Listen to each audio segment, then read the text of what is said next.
नमस्ते मेरे प्यारे बच्चों। आज हम आपको क्लास 10th के सोशल साइंस ज्योग्राफी के चैप्टर 1 संसाधन से बहुत ही इम्पोर्टेंट MCQ कराने वाले हैं, यानी ऑब्जेक्टिव क्वेश्चन कराने वाले हैं, जो कि आपके परीक्षा के दृष्टिकोण से बहुत ही इम्पोर्टेंट है। इस वीडियो में आपको PYQ प्लस जो संभावित क्वेश्चन है, यानी जो परीक्षा में आ सकते हैं, वो सब टॉप 30 क्वेश्चन कराया जाएगा। कितना? टॉप 30 क्वेश्चन कराया जाएगा। तो आप सब हमारे इस वीडियो के साथ बने रहें। इस सेशन को अपने दोस्तों तक जरूर शेयर कर दें। तो चलिए बिना वक्त गवाए वीडियो को शुरू करते हैं। पहला क्वेश्चन है, कोयला किस प्रकार का संसाधन है? यानी कोयला किस प्रकार का संसाधन है? तो आप सभी को याद ही होगा कि कोयला एक अनवीकरणीय संसाधन है। कैसा संसाधन है? अनवीकरणीय, क्योंकि इसको एक बार उपयोग करके हम पुनः उपयोग नहीं कर सकते हैं। नवीकरणीय संसाधन क्या होता है? जिसको एक बार उपयोग करके पुनः उपयोग कर सकते हैं, उसे नवीकरणीय संसाधन कहते हैं। अगला क्वेश्चन है, सौर ऊर्जा किस प्रकार का संसाधन है? यानी जो सूर्य का प्रकाश है वह किस प्रकार का संसाधन है? तो सूर्य का प्रकाश पुनः प्रतियोगी संसाधन है, यानी हम इसको एक बार उपयोग करके पुनः इसको उपयोग कर सकते हैं, इसलिए यह पुनः प्रतियोग संसाधन हो जाएगा। ऑप्शन नंबर बी इसका राइट आंसर हो जाएगा। 3 नंबर क्वेश्चन है,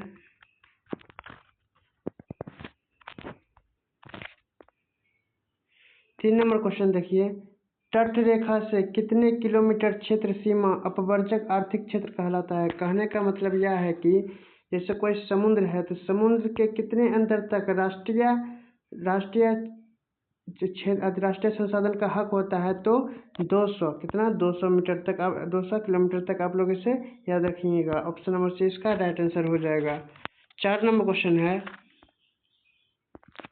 डाकुओं की अर्थव्यवस्था का संबंध किससे है? तो डाकुओं की अर्थव्यवस्था का संबंध संसाधनों के अनियोजित विदोहन से है। ऑप्शन नंबर बी इसका राइट आंसर हो जाएगा। Option number B.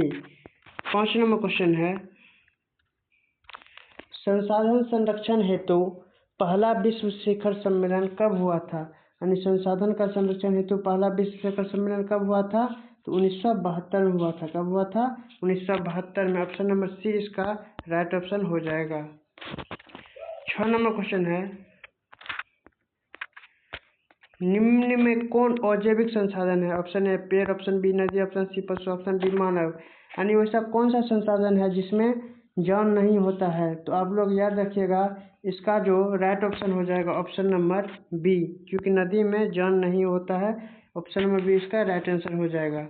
7 number question है, निम्न में कौन नवीकरणीय ऊर्जा का स्रोत है? यानी ऐसा कौन सा ऊर्जा है जिसको एक बार उपयोग करके पुनः उपयोग कर सकते हैं?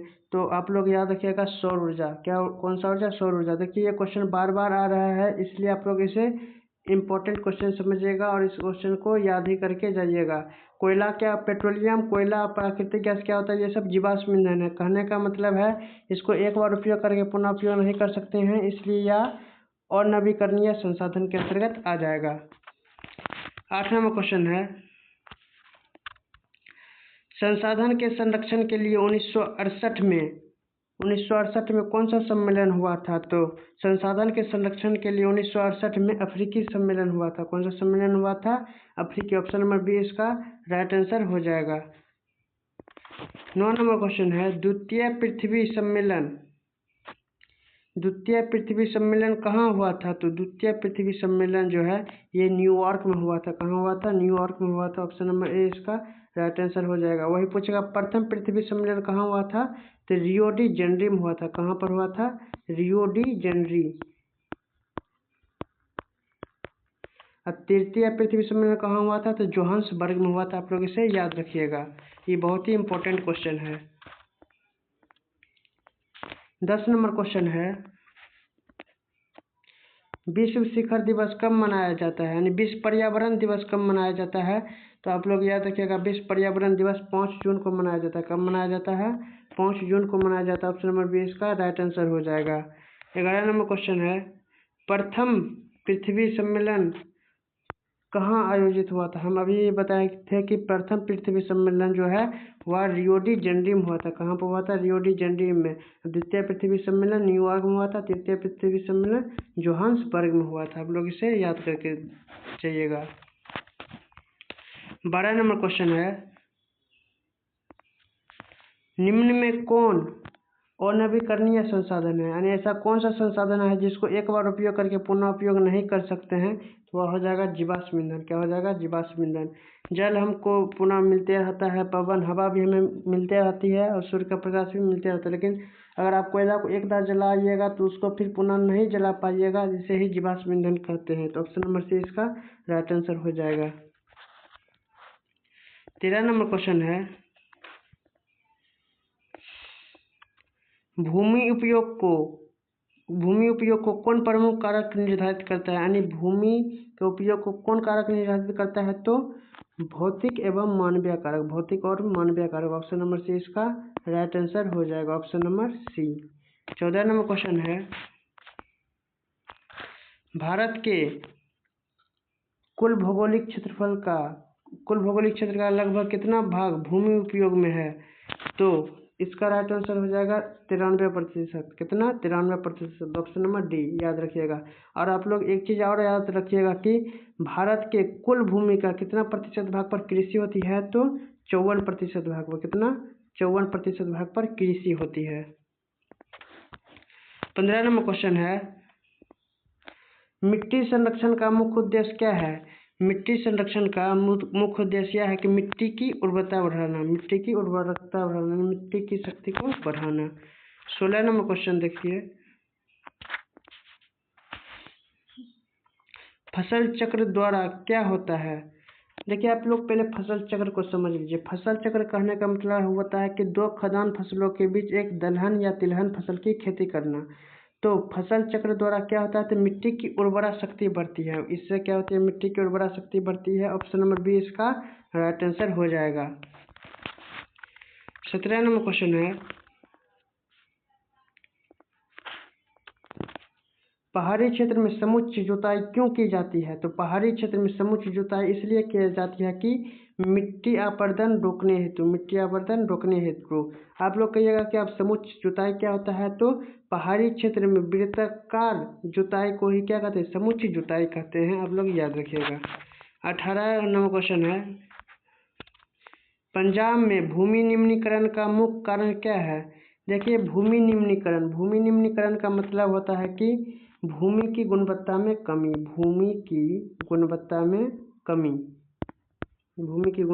कमी। तो पंजाब में भूमि निम्नीकरण का मुख्य कारण क्या है? तो अधिक सिंचाई है। क्या है? अधिक सिंचाई है। आप लोग इसे याद रखिएगा। वही पूछेगा झारखंड महाराष्ट्र में क्या है? तो खनन है। आप लोग इसे याद रखिएगा।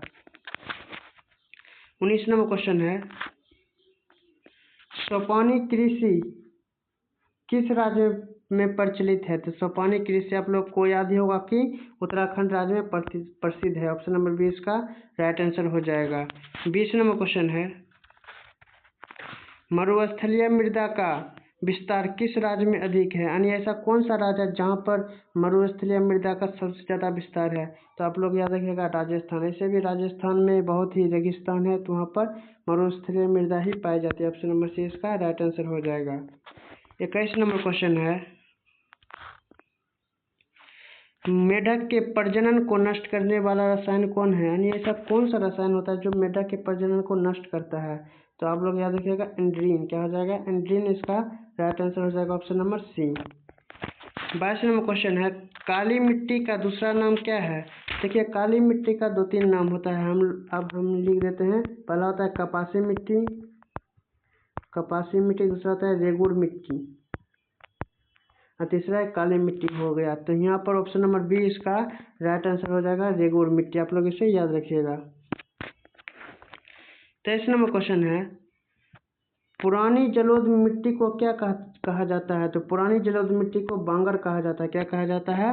बांगर कहा जाता है। ऑप्शन नंबर बी इसका याद रखिएगा। और नई जलोढ़ मिट्टी को क्या कहा जाता है? नई जलोढ़ मिट्टी। तो नई जलोढ़ मिट्टी को खादर कहते हैं। क्या कहते हैं? खादर कहते हैं। आप लोग इसे भी याद रखिएगा। 24 नंबर क्वेश्चन है, काली मिट्टी कहाँ पाई जाती है? काली मिट्टी कहाँ पाई जाती है? ऑप्शन ए है Bihar, option B Punjab, option C Maharashtra, option D Assam. तो इसका जो राइट ऑप्शन हो जाएगा वो हो जाएगा महाराष्ट्र। कहाँ क्या हो जाएगा? महाराष्ट्र। और आप लोग इसे याद रखिएगा। 25 नंबर क्वेश्चन है, भारत में पहाड़ी भूभाग का कितना प्रतिशत कितना है? यानी पहाड़ भारत में पहाड़ी कितने प्रतिशत भाग पर है? तो आप लोग याद रखिएगा 30%। कितना याद रखिएगा? 30% भाग पर क्या है? पहाड़ है। 26 नंबर क्वेश्चन है,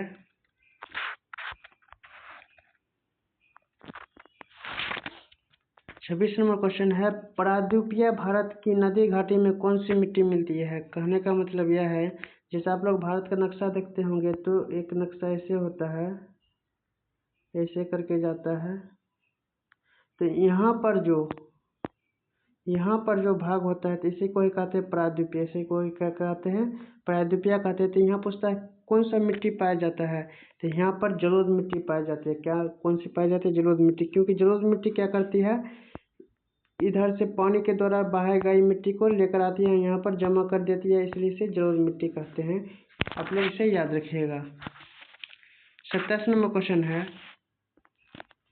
भारत में सबसे उपजाऊ मिट्टी कौन सी है? तो हम अभी ही बताए थे कि सबसे उपजाऊ मिट्टी जो होती है वह जलोढ़ मिट्टी होती है। कौन सी मिट्टी होती है? जलोढ़ मिट्टी होती है। ऑप्शन नंबर बी इसका राइट आंसर हो जाएगा। 28 नंबर क्वेश्चन है,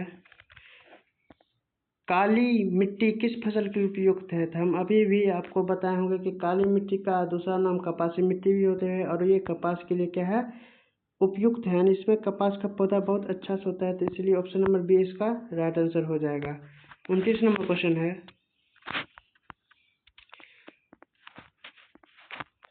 लेटेराइट मिट्टी का रंग कैसा होता है? तो लेटेराइट मिट्टी का जो रंग होता है वह लाल होता है। क्या कैसा होता है? लाल होता है। मतलब ईंट के कलर के जैसा होता है। आप लोग इसे याद रखिएगा। 30 नंबर क्वेश्चन है,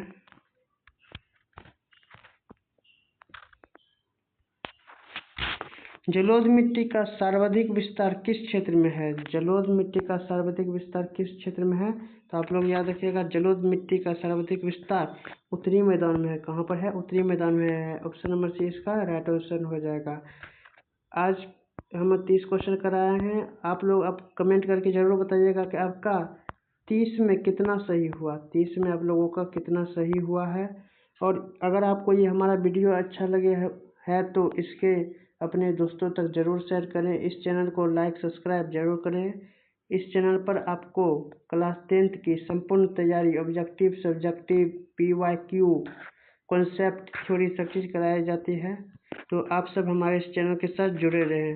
धन्यवाद।